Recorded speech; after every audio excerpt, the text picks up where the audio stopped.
Game 1 was great. Game 2 was even better. We are talking Stanley Cup Finals next on Locked On NHL Game Night. When that final horn sounds, you know it's time for Locked On NHL Game Night. All the post-game reactions to every game across the league, every single night, with insights only the hosts at Locked On can provide.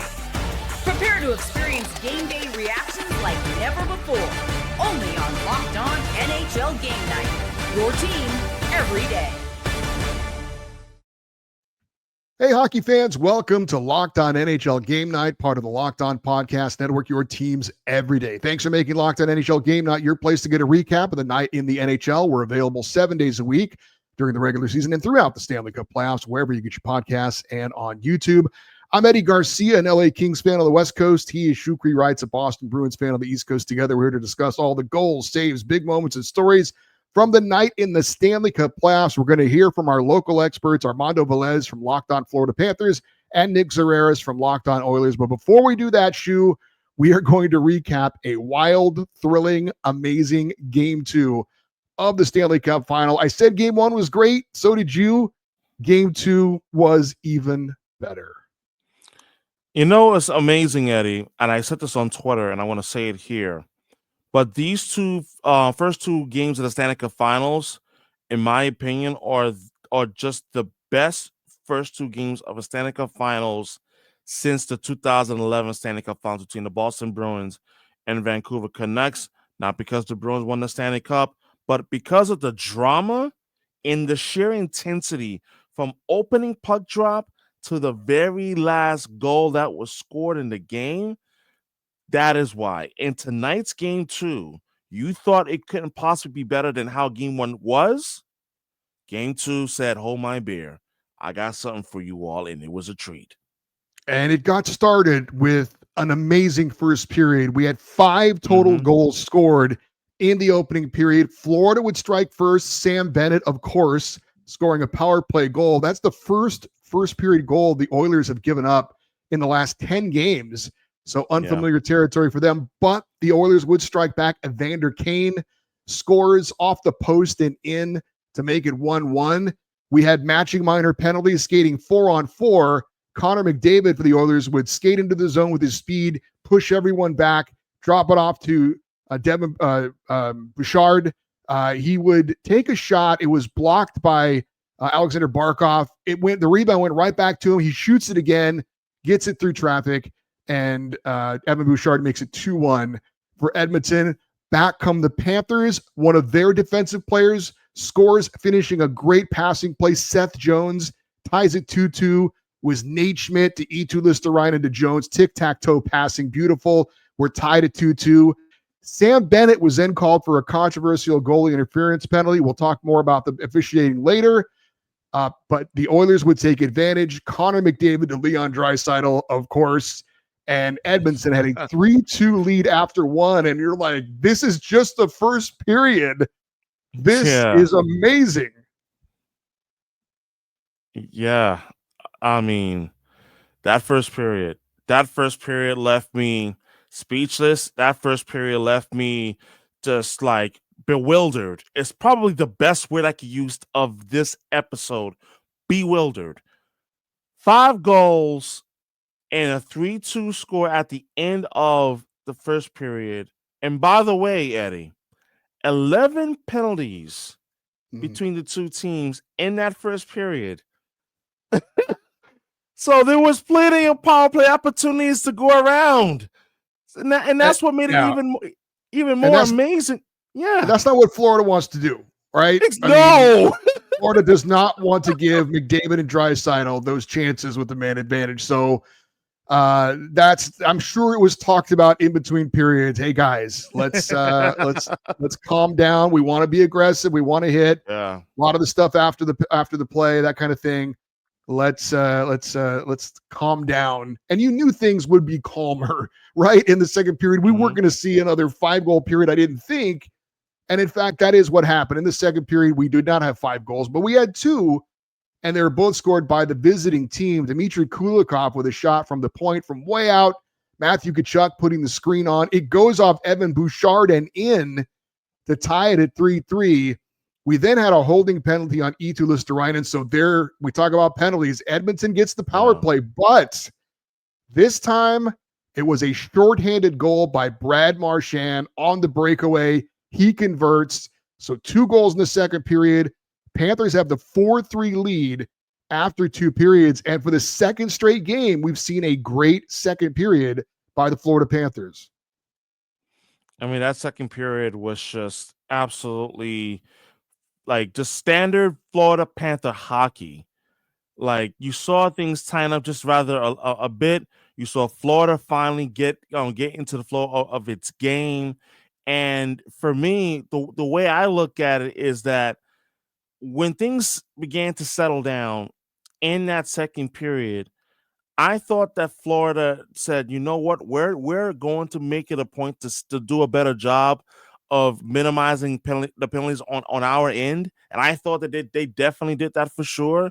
But I would even take it a step further in regards to what happened in that second period and say that, you know, one aspect of the Florida Panthers that they did do well is that I thought that tonight in the second period that I really liked and appreciated, and I'm highlighting this for a reason, but what I really liked about what the Panthers were able to do is the fact that they did not panic again in that second period, especially when they were down 3-2, which is not much of a deficit, but you got to give credit where credit is due.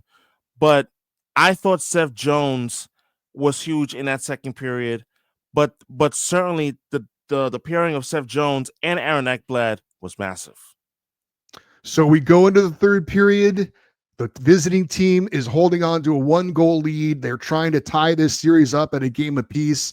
And I know I'm saying, if I'm the Florida Panthers, number one, stay out of the penalty box. They were able to do that, but don't sit on the lead too much. And I thought they did a pretty good job of that until the very, very end when Edmonton pulls the goaltender. They were iced the puck a few times in a row. The Oilers had it in their end, over and over again. We're ticking down to the final seconds. And I got to tell you, as an LA Kings fan, I had some major PTSD when Corey Perry scored to tie it up in the final seconds, because it happened to my LA Kings in Edmonton in game 4 of the first round. Evan Bouchard tied it, and then they won it in overtime, and the Kings didn't recover. It was one of the worst losses in Kings playoff history. But Corey Perry comes through with 17.8 seconds left. It's the latest Stanley Cup Finals goal ever. The building is on fire. We're tied 4-4. We're going to overtime. The Panthers just could not hold that 1-goal lead. And just when you thought that the Panthers had all of the momentum, they were able to hold on just a little bit longer, it was as if you saw the cardiac Edmonton Oilers come back to life. And Corey Perry, as you just mentioned astutely, he finally found another rabbit to pull out of the hat. And it was as if, man, did we see this before? Yes. The answer is yes. We saw it in round number 1 against the Los Angeles Kings. And now to see it again in the Stanley Cup Finals, unbelievable. Unbelievable. And they've been the comeback Oilers all postseason. Yeah, they have a belief that they can make it happen, and they did tie it up to send us into overtime. 6th time in NHL history, the first 2 games of the Stanley Cup Final would be decided in overtime. I thought that Edmonton had the better of the play in the first overtime. We're spoiling it a little bit there. But the 2 best scoring chances came for Florida. Brad Marchand had a shot that Stuart Skinner made a save on, and then he got the rebound. It goes off the post. And then Sam Reinhart had a clean breakaway, and he missed the net. So even though I thought the Oilers were the better team in the first overtime, Florida had the better 2 chances, but they came up empty, and you're thinking, oh, man, they let some golden opportunities slip away. Is that going to be a major, major regret after this game? We'll have to find out, but it was going for a second overtime. And it's funny because, like, as we were going towards the second overtime, I said, man, that big save by Stuart Skinner, where he came up huge, and as well as included the post that I mentioned in my tweet on Twitter, I said myself, you know what? If they lose this game, if the Panthers were to lose this game. They were going to look back at those two golden opportunities they have to score, and they were not able to bury the puck in the back of the net. But the Stanley Cup Finals especially provides you with opportunities of sweet redemption. And I'm telling you, sometimes you are what you are ultimately. And there's one player in particular that for many years I saw firsthand just how special he is in these moments. And you saw it again in overtime.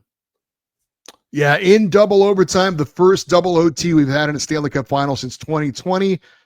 Almost a winner from Kasperi Kapanen for Edmonton, but Sergei Bobrovsky came up with the huge save. And then that set the stage for Brad Marchand, a guy you know well as a Bruins fan. A little backhander on a clean breakaway, and he gets it through the 5-hole on Stuart Skinner. And the Panthers are able to pull out the 5-4 victory and even the series at 1-1. I mean, when I saw Brad Marchand score, I thought to myself, this is the best goal scorer in OT in Boston Bruins history.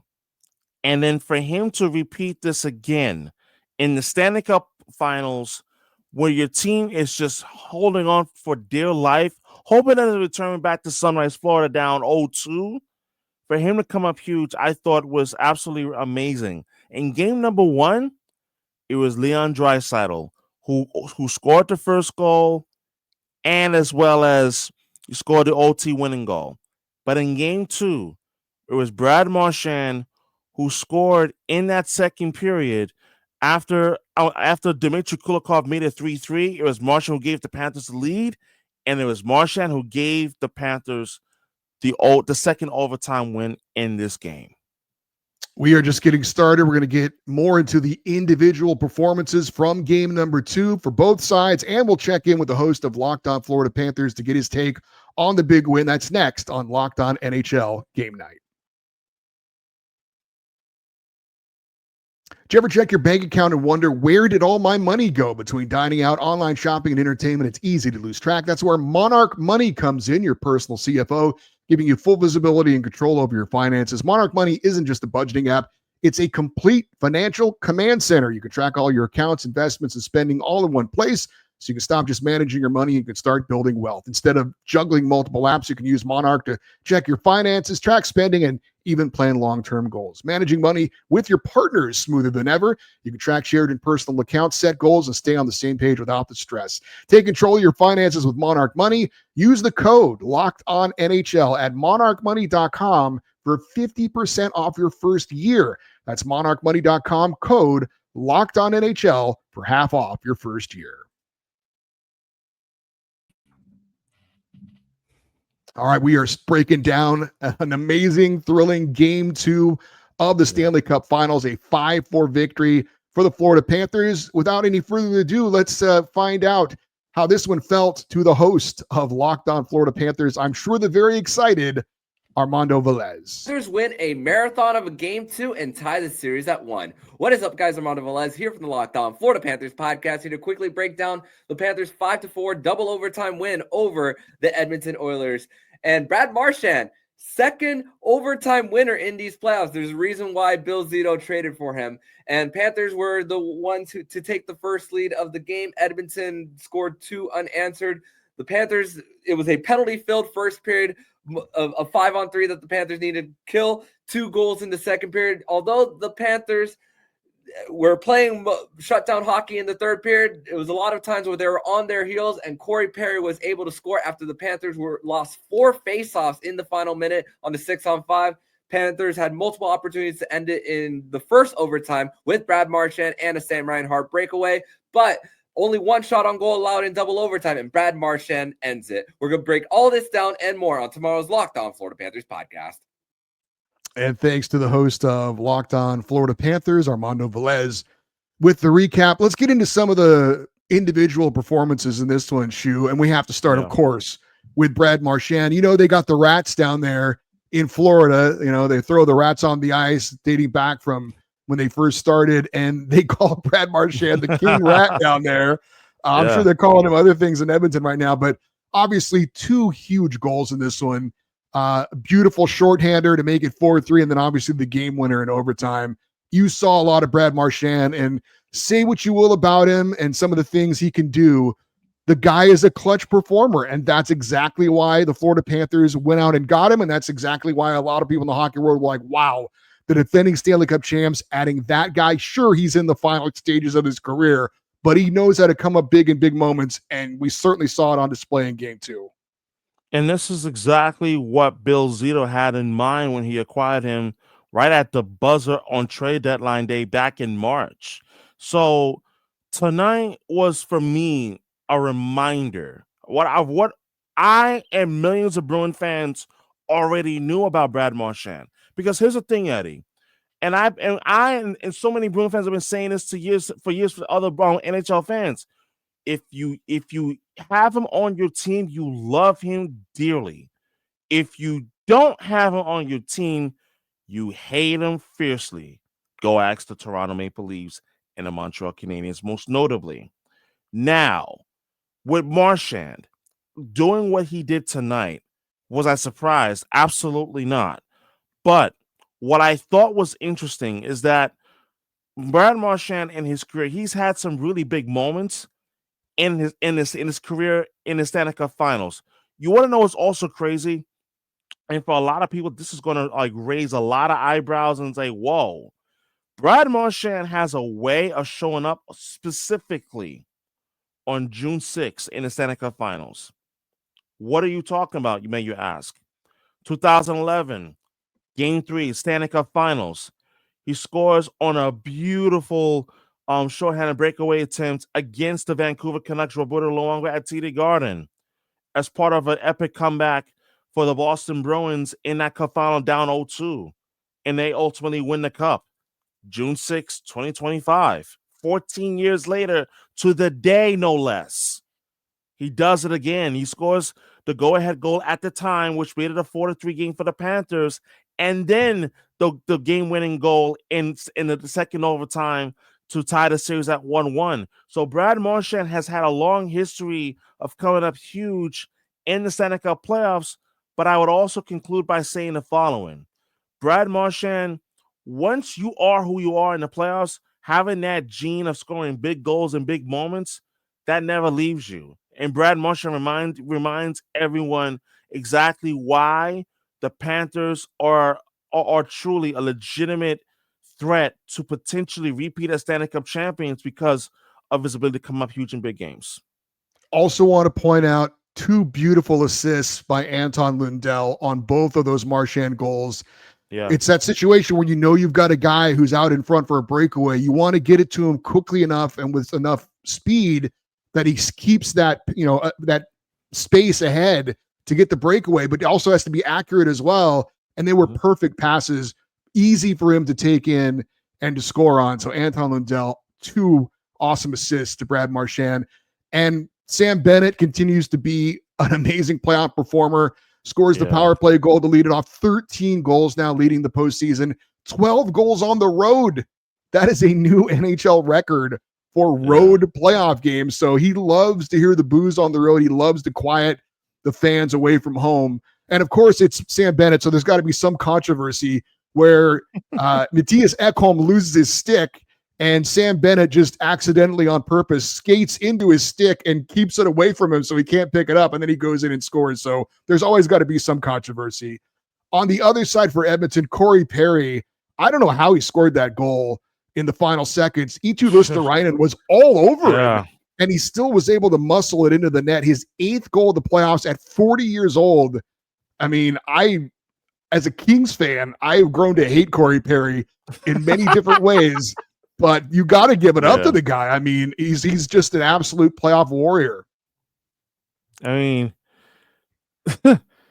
mean, my goodness. In terms of Corey Perry, we've seen this so much over the years, especially in the last 5 years with Corey Perry in terms of coming up in big moments in the Stanley Cup playoffs. But before I get more further into Corey Perry, I actually want to touch on Sam Bennett real quick.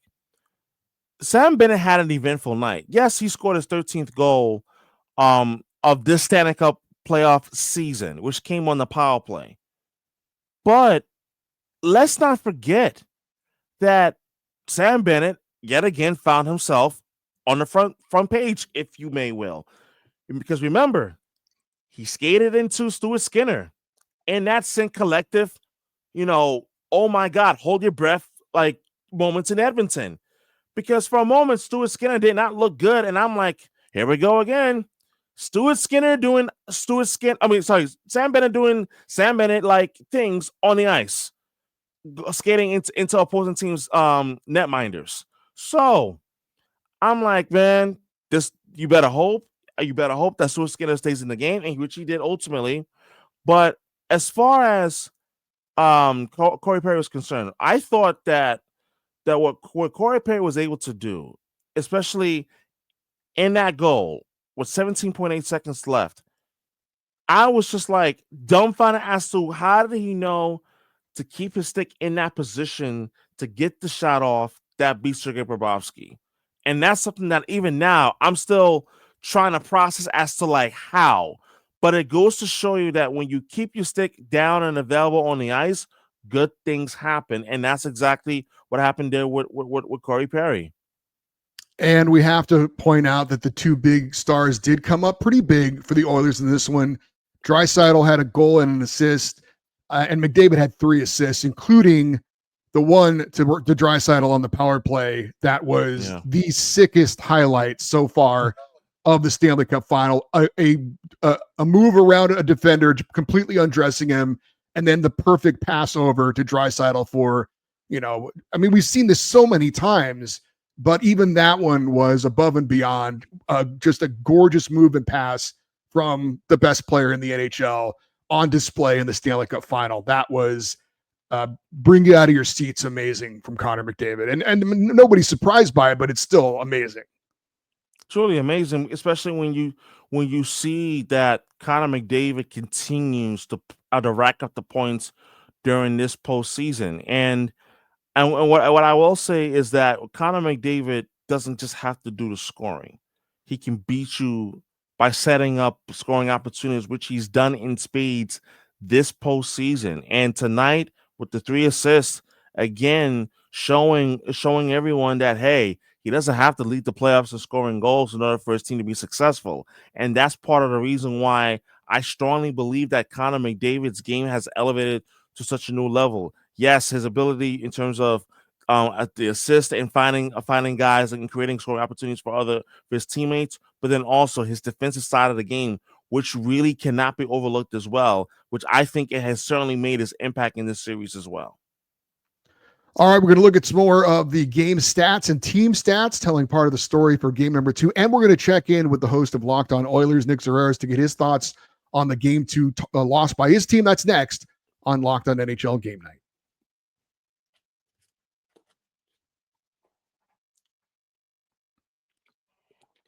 All right, so game number 2 goes to the Florida Panthers by a score of 5-4 in double overtime. We do want to get the other side of this and find out what Nick Zararis, the host of Locked On Oilers, feels about this disappointing game 2 result. Anytime you go to double overtime in Game 2 of the Stanley Cup Final, you have to expect the game to end on the ugliest, most unsightly goal imaginable, and tonight was no different. Nick Zararis of Locked On Oilers here after a double overtime thriller, to say the least, living up to the hype after Game 1, which was also an all-time great game. The Oilers got out to a lead early, the Panthers came storming back, and my biggest takeaway is these are far and away the 2 best teams in the NHL. Obviously, if you're the Oilers, giving up the shorty to Marchand early in the game, that's a killer. And this is going to lead to a 24 hours to frankly 48 hours of Evan Bouchard discourse on the game-winning goal there.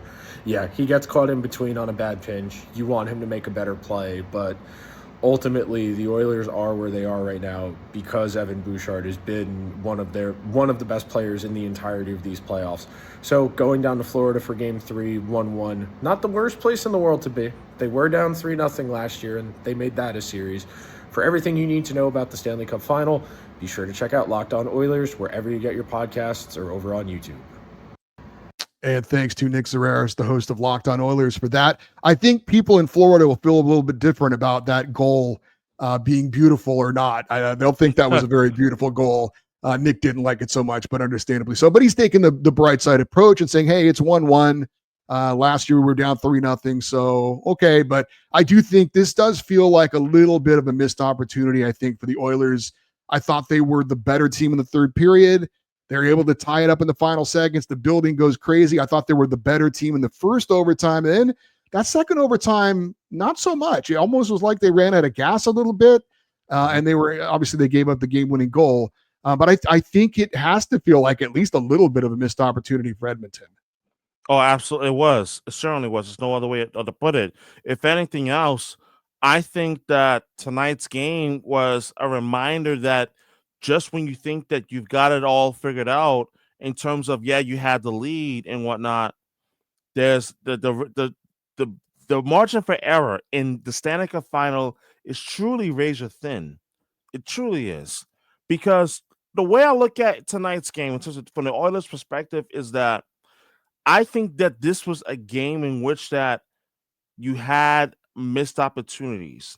I thought that going into the second period, you had an eventful first period. Going into the second period, you did not bring that same level of play offensively that you did in the first period. And that ultimately created a new window for the Florida Panthers to ultimately break through. And I thought that in itself was a mistake.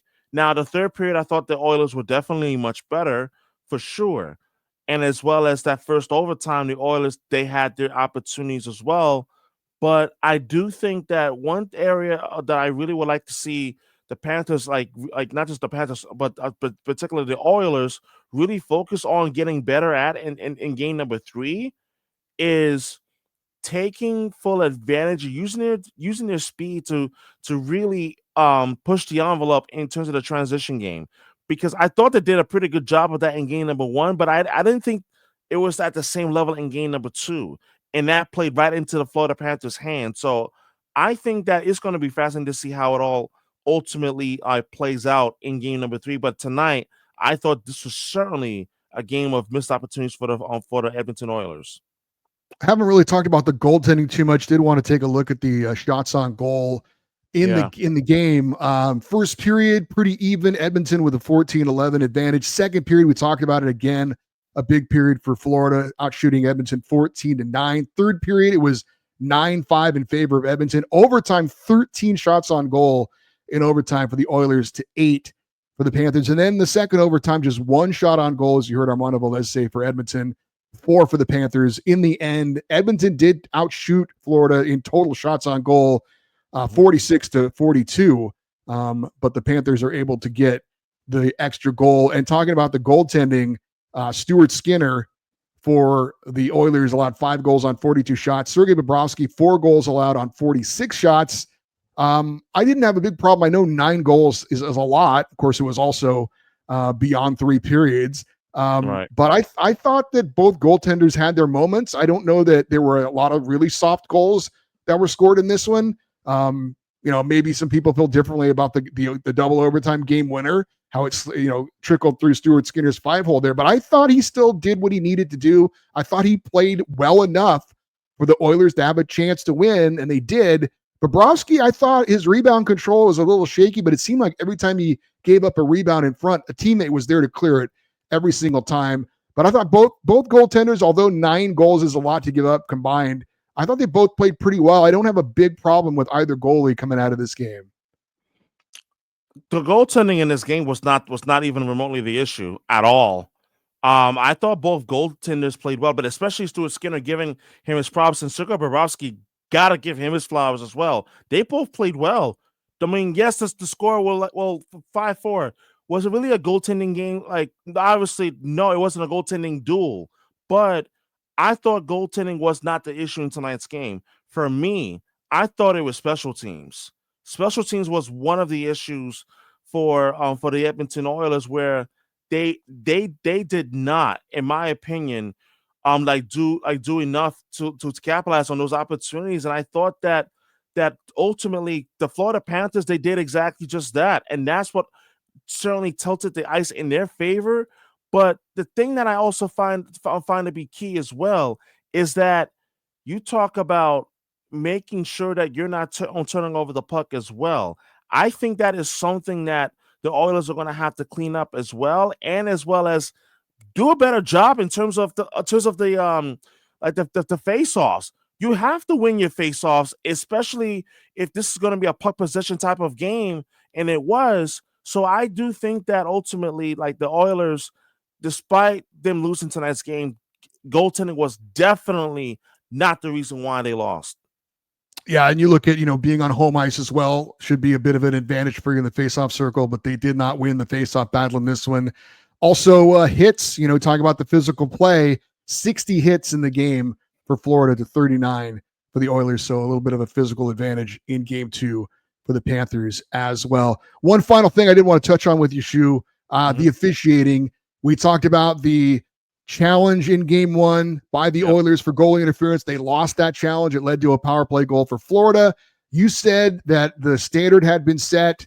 Will we get a goalie interference call in this one on Sam Bennett? I didn't think it was goalie interference. I thought the contact that was on Sam Bennett caused him to hit Stuart Skinner, and it wasn't that much contact. And I thought it was very curious that both officials didn't put their hand up on the play. It was after Stuart Skinner went down and they were checking on him for an injury that all the officials kind of huddled up and they decided, oh, it's a goalie interference. And I get Sam Bennett is probably not going to get the benefit of the doubt on that. Yeah. But goalie interference, once again, is one of those things that it's just, there's no clear cut, call from me on this one. I thought that one was also very questionable. I thought, I said it even in last night's episode, if you're going to set the standard, be consistent, please. And in regards to Sam Bennett's goalie interference, it was called like pretty much like almost after the fact. Like, it was just like, come on. But it wasn't something that was going to go crazy over, like, oh my God, that's clear. Like, no, not really. But if you're going to establish the standard in game number 1, apply it in game number 2. And I just think that ultimately, like this cannot become an issue in terms of the refereeing in the Stanley Cup Finals. You cannot afford to have this become a controversy, not at this time of year, in my opinion, not now. Well, the Stanley Cup Finals are all even at 1-1 as we are now heading to Florida. 2 amazing games so far. Looking forward to what the rest of this series has in store for us, but it's been a great 2 games so far. And we've got 1 win for each side. So now it is, we'll see how long it goes, but it's been a great start to the Stanley Cup Final. I'm Eddie Garcia. He's Shukri Wrights. Thanks for listening and watching Locked On NHL Game Night, part of the Locked On Podcast Network, your teams every day. We'll talk to you next time.